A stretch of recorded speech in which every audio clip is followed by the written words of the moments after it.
सबको प्रभु यीशु मसीह में जय मसीह की। मेरा नाम पास्टर लाल सिंह अलावे, ग्राम भंडारदा, तहसील बड़वानी, ज़िला बड़वानी, मध्य प्रदेश का रहने वाला हूँ। और मैं आप लोगों के साथ में, चाहे हमारे मसीह समुदाय के लोग हैं और जो अन्य लोग हैं जो प्रभु यीशु मसीह के ऊपर विश्वास नहीं करते हैं, उन सब लोगों के साथ में मैं कुछ मुद्दों के साथ में आप लोगों के साथ में मैं बातचीत करना चाहता हूँ। जो मसीह समुदाय के ऊपर दोष लगाने वाले मुद्दे हैं, उन मुद्दों के ऊपर मैं आपसे कुछ चर्चा करना चाहता हूँ। पहला मुद्दा है, भोले भाले हिंदू आदिवासियों का धर्म परिवर्तन करवाते हैं। दूसरा मुद्दा है, भोले भाले हिंदू आदिवासियों को कुछ लालच देकर, जैसे पैसा, कपड़े या खाद्य सामग्री देकर धर्म परिवर्तन करवाते हैं। तीसरा मुद्दा है, भोले भाले हिंदू आदिवासियों को अपनी स्कूलों में पढ़ाकर धर्म परिवर्तन करवाते हैं। चौथा मुद्दा है, किसी समाज का कहना है कि हम भारत में धर्म परिवर्तन नहीं करवाने देंगे। पांचवा मुद्दा है, ईसाई धर्म विदेशी धर्म है, विदेशियों का धर्म है, विदेशी धर्म का प्रचार भारत में नहीं होने देंगे। और छठवां मुद्दा है, अपने देवी देवताओं को छुड़ाते हैं। तो ऐसा ये 6 मुद्दे हैं। तो हमें एक एक मुद्दे के ऊपर हम बातचीत करेंगे और प्रभु की आत्मा की अगुवाई में मैं आपको एक एक मुद्दे के ऊपर मैं आपको कुछ बताना चाहता हूँ। तो ये हमारे जो प्रभु यीशु मसीह के ऊपर विश्वास करते हैं, उन मसीह समुदाय के लिए भी है, और जो प्रभु यीशु मसीह के ऊपर विश्वास नहीं करते हैं, उन लोगों के लिए भी है।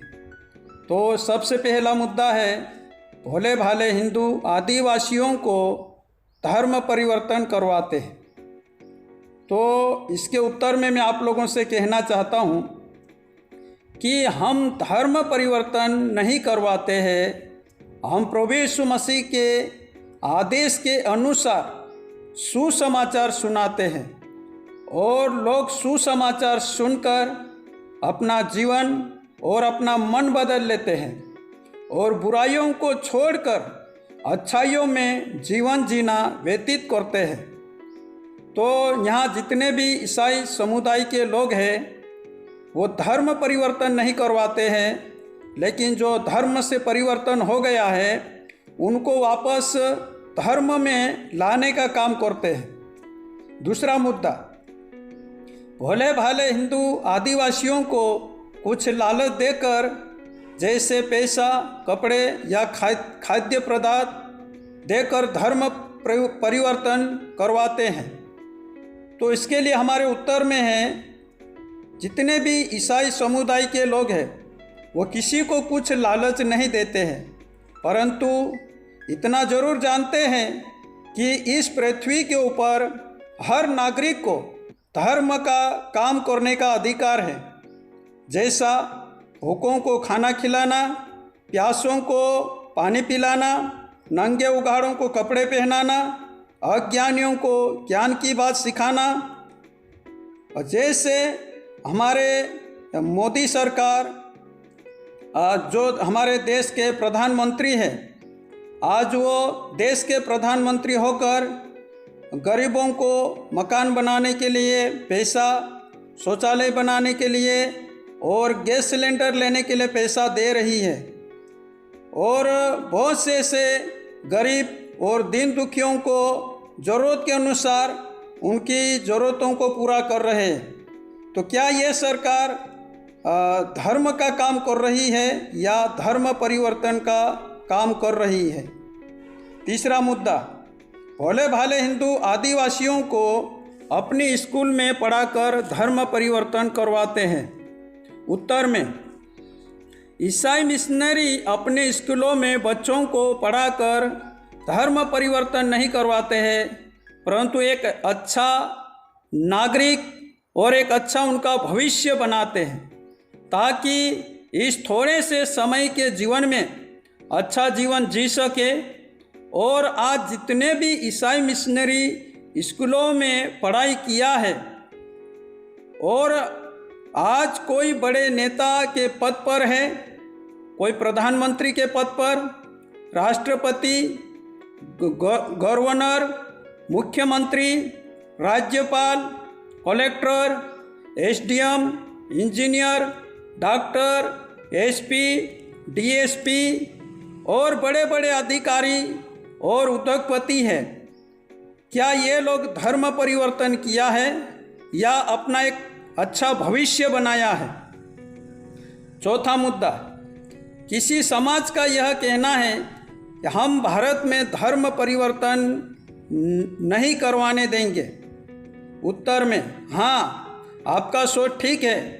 हमारे ईसाई मिशनरी भी धर्म परिवर्तन नहीं करवा रहे हैं, परंतु प्रभु यीशु मसीह का सुसमाचार सुनाकर जो लोग धर्म का काम छोड़कर अधर्म का काम कर रहे हैं, उनको वापस धर्म में लाने का काम कर रहे हैं। क्या लोगों को पाप छुड़ाना, नशा छुड़ाना, व्यभिचार, भ्रष्टाचार, चोरी, लड़ाई झगड़ा, गुंडागर्दी, जुआ, सट्टा पत्ता और ऐसी कई बुराइयां हैं जो मनुष्य का जीवन बिगाड़ देती है, जिससे मनुष्य को मरने के बाद में नरक में डाल दिया जाएगा। इसीलिए ईसाई मिशनरी आपको प्रभु यीशु मसीह का सुसमाचार सुनाकर नरक में जाने से आपको बचाने का कार्य कर रहे हैं, क्योंकि नरक में भयंकर आग की ज्वाला में आपको पीड़ा होगी। तो क्या ईसाई समुदाय हर समाज को ऐसी पीड़ा से बचाने का कार्य कर रहे हैं?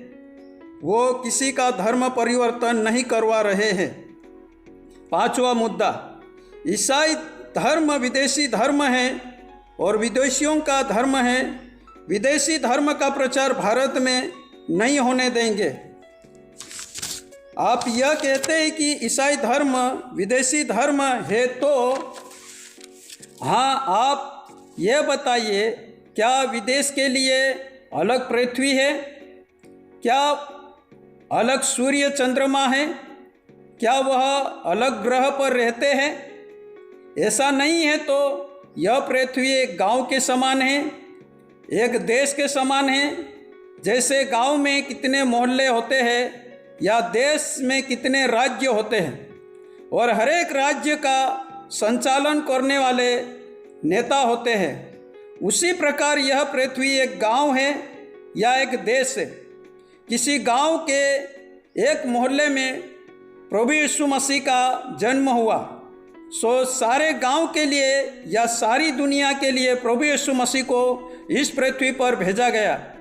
जैसे बाइबल में लिखा है, प्रभु परमेश्वर सारे जगत से ऐसा प्रेम रखा कि उसने अपना इकलौता पुत्र दे दिया, ताकि जो कोई उस पर विश्वास करे वह नाश में ना जाए, परंतु स्वर्ग में अनंत जीवन पाए। और छठवां मुद्दा, किसी का कहना है कि अपने देवी देवताओं को छुड़ाते हैं, तो हम यहाँ पर किसी देवी देवता को नहीं छुड़ाते हैं, लेकिन प्रभु की जो सच्चाई है वो सच्चाई लोगों को सिखाते हैं।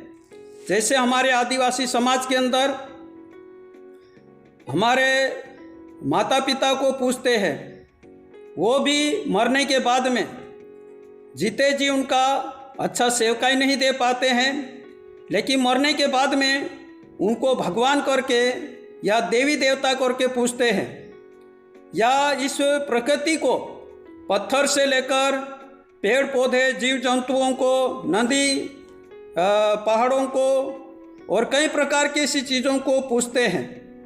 तो मैं आपको ये बताना चाहूँगा, जब हमारे आदिवासी लोग जिस समय ये सारी सृष्टि के बनाने वाले परमेश्वर को नहीं जानते थे और ये सारी सृष्टि को बनाने वाला जो परमेश्वर है वो एक आत्मा है, वो एक परमात्मा है। वो किसी को दिखाई नहीं देता है, लेकिन उसके बारे में लिखा है, क्या तुम नहीं जानते कि तुम ईश्वर का मंदिर हो और ईश्वर की आत्मा तुम्हारे अंदर वास करता है। तो वो ईश्वरीय आत्मा एक आत्मा है, वो ना तो पत्थरों में मिलेगी और ना पेड़ों में मिलेगी, ना किसी जीव जंतु में मिलेगी, या हमारे मरने के बाद में हमारे माता पिता में मिलेगी। वो आत्मा परमात्मा है, वो सदा के लिए है और वो उसको हम कई चीज़ों में नहीं देख सकते हैं। तो हमारे जो बाप दादा हैं पहले, उनका जीवन एक बंदर जैसा जीवन था, ना तो शरीर के ऊपर कपड़ा और ना कुछ कमाना जानते थे, ना कुछ भी ऐसा मेहनत करना जानते थे। उस समय में वो फल फ्रूट खाना और कच्चा मटन खाना, इस प्रकार की उनकी हालत थी। और फिर धीरे धीरे उनको समझ आया, ज्ञान आया, तो वो धीरे धीरे खेती करना सीखे और उसके बाद में धीरे धीरे उनको कुछ कपड़ा पहनने का ज्ञान मिला, कपड़ा पहना। और ऐसे करते करते जैसा भी ज्ञान बढ़ते गया तो उन्होंने ईश्वर को ढूंढा। तो ईश्वर तो आत्मा है, ईश्वर दिखाई नहीं देता है। तो यही हमारे माता पिता 2-4 पीढ़ी के जो हमको पैदा किया, बड़ा किया, वही हमारे भगवान। ऐसा करके माता पिता को मरने के बाद में पूजने लग गए और ऐसे कई पत्थर खड़ा करके पत्थर को पूजने लग गए, लकड़ी खड़ा करके लकड़ी को पूजने लग गए, पेड़ों को पूजने लग गए, जीव जंतुओं को पूजने लग गए और ऐसे प्रकृति को पूजने लग गए। लेकिन मैं आप लोगों को बताना चाहूँगा कि परमेश्वर जो ये सारी सृष्टि का मालिक है, वो ये सारी प्रकृति को बनाने वाला है। अब हमको ये प्रकृति को बनाने वाला का ज्ञान हमको मिल गया है, तो फिर हम ये प्रकृति को क्यों पूजा करें? जो ये इस प्रकृति को बनाए हम उसको ही माने, उसको ही आदर दे। और वो परमेश्वर सनातन परमेश्वर है और वो सनातन परमेश्वर प्रेम करने वाला ईश्वर है। वो किसी को लड़ाई झगड़ा करने के लिए सिखाने वाला परमेश्वर नहीं है, किसी को गुंडागर्दी करने के लिए सिखाने वाला परमेश्वर नहीं है, किसी को चोरी या जुआ सट्टा पत्ता खेलो, दारू पियो ऐसा करके सिखाने वाला परमेश्वर नहीं है। वो परमेश्वर प्रेम करने वाला परमेश्वर है और वो परमेश्वर पापियों को नाश करने के लिए नहीं आया, वो परमेश्वर पापियों को बचाने के लिए आया। पापियों को भी मन फिराने का अवसर मिले और पापियों को भी जीवन दान मिले और पापी भी मन फिराकर परमेश्वर के राज्य के वारिस हो जाए। इसलिए प्रभु परमेश्वर अपने प्रिय बेटे यीशु मसीह को 2000 साल पहले इस जगत में भेजा। वो किसी का धर्म परिवर्तन करने के लिए नहीं आए, लेकिन प्रभु का सुसमाचार सुनकर, एक अच्छा प्रभु का वचन सुनकर अपने मन को बदले, अपने जीवन को बदले, अपने हृदय को बदले और एक अच्छा जीवन जिए और अपने जीवन को स्वर्ग राज्य के लिए तैयार करें। क्योंकि स्वर्ग राज्य में जो जीवन हमको मिलने वाला है वो अनंत जीवन है, वो बहुत ही अच्छा जीवन है। और उस स्वर्ग राज्य के बारे में प्रभु ने मुझे बताया। मैं प्रभु का दास हूँ, मैं प्रभु से प्रार्थना किया है, प्रभु जी मुझे स्वर्ग बताओ कि स्वर्ग कैसा है। तो क्योंकि मैं जब स्वर्ग को देखूंगा तो मैं स्वर्ग के बारे में लोगों को गवाही दूंगा। प्रभु का आत्मा मुझे एक बार आत्मा में से उड़ा उड़ा कर ऊपर ले गया और वहाँ पर मुझे स्वर्ग जैसी जगहों में लेकर गया। और वहाँ पर मैं क्या देखता हूँ कि पूरी जो जगह है वो सोने जैसा जगह है। सोना जैसा मतलब सोना चांदी बोलते उसी प्रकार ये सोने जैसा जगह है वहाँ पे। और वहाँ पर एकदम ठंडा वातावरण है और मैं वहाँ पर सब लोग प्रभु की आराधना करते हुए देखा और प्रभु का आत्मा एक उजाले के समान मुझे वहाँ दिखाई दिया। और सारे स्वर्गदूत और जो जितनी भी धर्मी लोग हैं वो सारे लोग जो जितने भी स्वर्ग में गए हुए सब सारे लोग प्रभु की आराधना कर रहे हैं वहाँ पर। और प्रभु की आराधना करके फिर बस अपने अपने कमरे में जाकर आराम करना है। वहाँ सोने का कमरा है, सोने की खाट है, सोने जैसी गादी है, सोने जैसा तकिया है, सोने जैसा ओढ़ने का चादर है। सारा जो भी वहाँ सोने जैसा हमको देखने को मिलेगा। और बहुत एक ठंडी वातावरण है और आराम से अपन जहाँ उड़ना लगे उड़ते रहो और अपने अपने कमरे में आराम करो। ऐसी जगह वहाँ पर तो प्रभु का आत्मा मुझे एक बार नहीं 3 बार स्वर्ग में लेकर गया। फिर मैं प्रभु से पूछा, प्रभु आप मुझे नरक बताओ। तो प्रभु का आत्मा ने मुझे नरक भी बताया। और नरक में ऐसी जगह है, वहाँ पर भयंकर में ऐसा एक आग से जलता हुआ एक कुआं देखा। और उस कुएं में से बच्चे, बूढ़े, जवान, बहनें, भाई सब अंदर से एकदम रोने की आवाज़ आ रही और भयंकर रोने की आवाज़ आ रही वहाँ पर। तो मैं वहाँ पर ये देखा, जब वहाँ पर बहुत सारे लोग उस कुएं में कूदने के लिए जा रहे थे, तो मैं दौड़ दौड़ के उन लोगों को हाथों के द्वारा धक्का मार मार के पीछे कर रहा था और बोल रहा था कि ये नरक आग का कुआं है, आप इसमें जाओगे तो आप बहुत तकलीफ में रहोगे। ऐसा करके दौड़ दौड़ के उन लोगों को हाथों से दूर कर रहा था। तो मेरे प्रियो, आज हम जितने भी ईसाई मिशनरी हैं, प्रभु यीशु मसीह के ऊपर विश्वास करने वाले प्रभु के दास, आज जितने भी दुनिया भर के अंदर जो सेवकाई कर रहे हैं, वो सुसमाचार सुना रहे हैं, वो उनका एक ही सिद्धांत है कि आप लोगों को नरक में जाने से बचाया जाए। आज जितने भी लोग हैं, किसी का धर्म परिवर्तन करने का काम नहीं कर रहे, लेकिन आप लोगों को नरक से बचाने का काम कर रहे हैं। अगर हम ऐसी पाप जैसी बातों में रहेंगे, पाप जैसे कामों में रहेंगे, पाप जैसी चीज़ों में रहेंगे, तो ये सारी चीज़ें, पाप जैसी बातें, पाप जैसी चीज़ें, पाप जैसे काम हमको नरक की ओर ले जाएंगे। और नरक में मेरे प्रियो बहुत वहाँ पर आग की ज्वाला में आपको बड़ी पीड़ा होगी, तकलीफ होगी, आप सहन नहीं कर सकोगे। उसके बाद में आप बहुत पछताओगे कि हमारे पास प्रभु के दास आए थे, हमको अच्छा सुसमाचार सुनाया था, लेकिन हम लोगों ने नहीं सुना, उल्टा विरोध किया, उल्टा उनको मारपीट किया। इस प्रकार से वहाँ पछताओगे। वहाँ पर पछताने से फिर आपको कुछ नहीं मिलेगा। जैसा बाइबिल में लिखा है, एक धनवान मनुष्य है और एक गरीब लाजर है। वो धनवान मनुष्य इतना धनवान था कि अपने धन की मौज मस्ती में रहा। वो जब गरीब लाजर को उसके घर के दरवाजे के पास उसको छोड़ दिया गया कि उसका झूठा खाना उसको मिल जाएगा और वो अपना पेट भर लेगा, लेकिन ये धनवान मनुष्य को उस गरीब लाजर को खाना देने का भी फुर्सत नहीं है और वो अपने धन की मौज मस्ती में वो अपना जीवन जीते रहा। और एक दिन ये धनवान भी मरा और एक दिन ये गरीब लाजर भी मरा। तो ये गरीब लाजर मरा तो स्वर्गदूत इसकी आत्मा को ले जाकर अब्राहम की गोद में रख दिया। और ये धनवान मनुष्य मरा तो इसकी आत्मा को नरक में डाल दिया गया, जहाँ आग की ज्वाला है, तड़पन है। तो ये धनवान मनुष्य अब्राहम से प्रार्थना करने लगा कि हे अब्राहम, तेरी गोद में जो लाजर है वो लाजर को थोड़ी समय के लिए मेरे पास भेज दे, ताकि वो अपना उंगली पानी में डुबाकर एक बूंद पानी मेरी जीभ के ऊपर डाल देगा तो मुझे थोड़ी शांति मिल जाएगी। तो अब्राहम ने उससे कहा कि हे पुत्र, तू स्मरण कर, तू तेरी जिंदगी में तेरे जीवन में बहुत मौज मस्ती कर लिया, उसका प्रतिफल तुझे मिल रहा है। और ये जो गरीब लाजर है, इसके जीवन में इसने बहुत दुख उठाया और ईमानदारी का जीवन जिया, अच्छा जीवन जिया, इसलिए इसके कर्म का प्रतिफल इसको मिला है।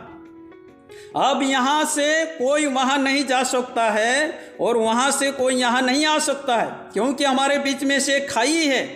कोई यहाँ से वहाँ नहीं जा सकता और कोई वहाँ से अगर यहाँ आना चाहे तो यहाँ नहीं आ सकता। तो फिर ये धनवान मनुष्य अब्राहम से प्रार्थना करने लगा, हे अब्राहम, ऐसा नहीं होता है तो मेरे और भी 5 भाई हैं, वो भी मेरे जैसे खाने पीने में मौज मस्ती में लगे हुए हैं। अगर वो भी मरेंगे तो वो भी ये नरक की ज्वाला में आएंगे, तो कम से कम उनके वहाँ भेज दो। तो फिर अब्राहम ने बोला कि उनके पास भी मूसा और भविष्यवक्ता और प्रभु यीशु मसीह की बातें हैं उनके पास, वो उनका सुनकर वो सुधर जाएंगे, वो सीख जाएंगे। ऐसा करके अब्राहम उसको बोला।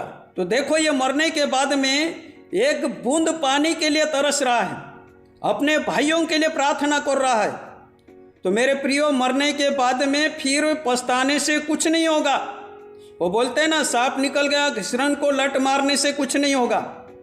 तो आज हमारे जीवन में जो गंदगी, जो बुराइयां हमारे जीवन में दिखती है, उन बुराइयों को कोई प्रभु के लोग हमको अच्छा सुसमाचार सुना रहे हैं, वो सुसमाचार को सुनकर अपने जीवन की बुराइयों को खत्म करो, अपने जीवन की बुराइयों को मार डालो और एक अच्छा जीवन जीने के लिए अपने जीवन को प्रभु के हाथों में समर्पित करो। तो आज जितने भी ईसाई मिशनरी है, वो किसी का धर्म परिवर्तन करने का काम नहीं कर रहे हैं, लेकिन मन परिवर्तन करने का काम कर रहे हैं, जीवन परिवर्तन करने का काम कर रहे हैं, ताकि जैसा हम लोगों को अच्छा जीवन मिला है वैसा आप लोगों को भी अच्छा जीवन मिल जाए और आप भी स्वर्ग के वारिस बन जाए। इसलिए प्रभु का सुसमाचार सुना रहे हैं। दुनिया भर के अंदर एक ही लक्ष्य है, आपकी आत्माओं को बचाना है और सब लोगों को स्वर्ग में अनंत का जीवन, एक अच्छा जीवन मिल सके। इसलिए वो प्रभु से प्रार्थनाएं करते हैं। मेरे प्रियो, आज किसी समाज के ऊपर, किसी जाति के ऊपर, किसी देश के ऊपर मसीह लोगों का कोई भी ऐसा हीन भावना नहीं है। वो सब लोगों के लिए प्रार्थना करते हैं। यहाँ तक कि जो उनको सताते हैं, उनकी निंदा करते हैं, उनको मारते हैं, पीटते हैं, उन लोगों के लिए भी प्रार्थना करते हैं। और वो यही प्रार्थना करते जैसे प्रभु यीशु मसीह ने कहा, हे पिता, ये लोग नहीं जानते ये क्या कर रहे, तूने क्षमा कर। ऐसा करके वो प्रार्थना किया प्रभु यीशु मसीह। ऐसी ही प्रार्थना आप लोगों के लिए करते हैं। भले आप सताए, भले गाली गलौज करो, भले निंदा करो, भले कुछ भी आप बोलते रहो, लेकिन मसीह समुदाय के लोग, हर व्यक्ति आपके लिए ऐसी ही प्रार्थना करेगा, हे पिता, ये लोग नहीं जानते कि ये क्या कर रहे, तो इन्हें क्षमा कर। तो आज मेरे प्रियो, जितना भी मेरा ये वीडियो के द्वारा जो संदेश आप लोगों को मिल रहा है, तो आप इसको ज़रूर सुने और इसको समझें और इसको अपने जीवन में लागू करें और लोगों का विरोध करना छोड़कर और लोगों को परेशान करना छोड़कर आप किधर अच्छा बैठकर प्रभु का वचन सुने और अपने जीवन को बुराइयों से और गलत बातों से अपने मन को फिराकर अच्छा जीवन जीने के लिए अपना जीवन प्रभु के हाथों में समर्पित करें। और प्रभु, मैं आपको कहता हूँ, अगर आप अपने मन को फिराकर प्रभु के पास आएंगे तो आपके जीवन में कितना भी बड़ा पाप क्यों ना हो, आप चाहे खून किया हो, व्यभिचार किया हो, या भ्रष्टाचार किया हो, चोरी किया हो, या किसी प्रकार भी पाप आपने किया है, तो प्रभु आपको क्षमा करेगा और आपको एक अच्छा जीवन देगा। आपके प्रभु सारे पापों को मिटा देगा और आपके पापों को इतना दूर कर देगा प्रभु कि कभी उसको स्मरण नहीं करेगा और प्रभु आपको अच्छा जीवन देगा। प्रभु यीशु मसीह मरते मरते भी 2 डाकू को उसको आजू बाजू लटकाए हुए थे, उसमें से एक डाकू पश्चाताप किया तो प्रभु ने उसको बोला कि तो आज ही मेरे साथ स्वर्ग राज्य में होगा। तो मेरे प्रियो, हम ये समय, अंत के समय में हम प्रभु का सुसमाचार सुने। अगर प्रभु का वचन हमारे जीवन के पापों को उजागर कभी करता है तो हम पश्चाताप करें और अपने जीवन को प्रभु के हाथों में समर्पित करें और एक अच्छा जीवन जीने के लिए अपने आप को प्रभु के हाथों में समर्पित करें। और प्रभु आप पश्चाताप करेंगे, प्रभु आपके पापों को क्षमा करके आपको नया मन, आपको एक अच्छा जीवन देगा, जिससे आपको ये प्रभु की बातें समझने में आपको सहायता मदद मिलेगी और स्वर्ग राज्य के बारे में जानने के लिए भी आपको सहायता मदद मिलेगी। आज मेरे प्रिय, जितने भी ईसाई मिशनरीज दुनिया भर में काम कर रहे हैं, किसी का धर्म परिवर्तन करने का काम नहीं कर रहे हैं, लेकिन जीवन बदलने के लिए, मन बदलने का काम कर रहे हैं। तो मेरे प्रियो, ये जो वीडियो जो आपके पास आएगा, इसे और आगे शेयर करें। आप भले विश्वास करते हैं या प्रभु के दास हो, आपके पास आता, आप आपके यार दोस्तों के पास शेयर करें। और जो लोग प्रभु को नहीं जानते हैं वो भी इसको ध्यान से सुने और अपने यार दोस्तों के यहाँ से शेयर करें, सुने, समझे और अपने जीवन में इन बातों को लागू करें और अच्छा जीवन जीने के लिए अपने आप को प्रभु के हाथों में समर्पित करें। प्रभु इन बातों के द्वारा आपको बहुत आयक से आशीष दें। सबको जय मसीह की। मैं आप लोगों के लिए प्रार्थना करते रहूँगा और मैं ये चाहूँगा कि ये संदेश सारी दुनिया भर में पहुँचे और दुनिया के लोग प्रभु को जानें और प्रभु का बेटा बेटी होने के लिए अपने जीवन को समर्पण करें। प्रभु आपको आशीष दे। सबको जय मसीह की। आमीन।